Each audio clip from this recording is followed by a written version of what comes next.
সুখবর দিলেন বলিউড অভিনেত্রী পরিণীতি চোপড়া। পুত্র সন্তানের মা হয়েছেন তিনি। রোববার 19 অক্টোবর সকালে স্ত্রী পরিণীতিকে নিয়ে হাসপাতালে রওনা দিয়েছিলেন স্বামী রাঘব চাড্ডা। পরে দুজনেই পুত্র সন্তান আগমনের কথা জানান। ভারতীয় সংবাদ মাধ্যমের প্রতিবেদন অনুযায়ী এদিন সোশ্যাল মিডিয়ায় পরিণীতি ও রাঘব যৌথ পোস্টে জানান, আমাদের এর আগের জীবনটা ঠিক কেমন ছিল তা আমরা মনে করতে পারছি না। আমাদের এখন দুই বাহু ও হৃদয় উভয়ই পরিপূর্ণ। আগে আমরা একে অপরের জন্য ছিলাম, এখন আমাদের কাছে সবই আছে।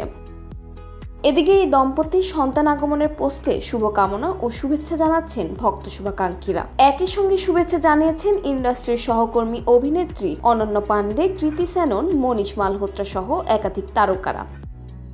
এর আগে গত আগস্টেই ইনস্টাগ্রাম হ্যান্ডেলে একটি ভ্যানিলা কেক পোস্ট করে সুখবর জানিয়েছিলেন অভিনেত্রী পরিণীতি। তখন কেকের লেখা ছিল 1+1=3। সঙ্গে ক্যাপশন লিখেছিলেন, আসছে আমাদের ছোট্ট পৃথিবী। আমরা কতটা ধন্য তা ভাষায় প্রকাশ করার মতো নয়। প্রসঙ্গত, পরিণীতি চোপড়া ও রাঘব 2023 সালের মে মাসে দিল্লির কপুরথলা হাউসে আনুষ্ঠানিকভাবে আংটি বদল করেন। 4 মাস পর একই বছরের সেপ্টেম্বরে রাজস্থানের উদয়পুরের লীলা প্যালেসে আড়ম্বরপূর্ণ বিয়ের আসরে বসেন তারা।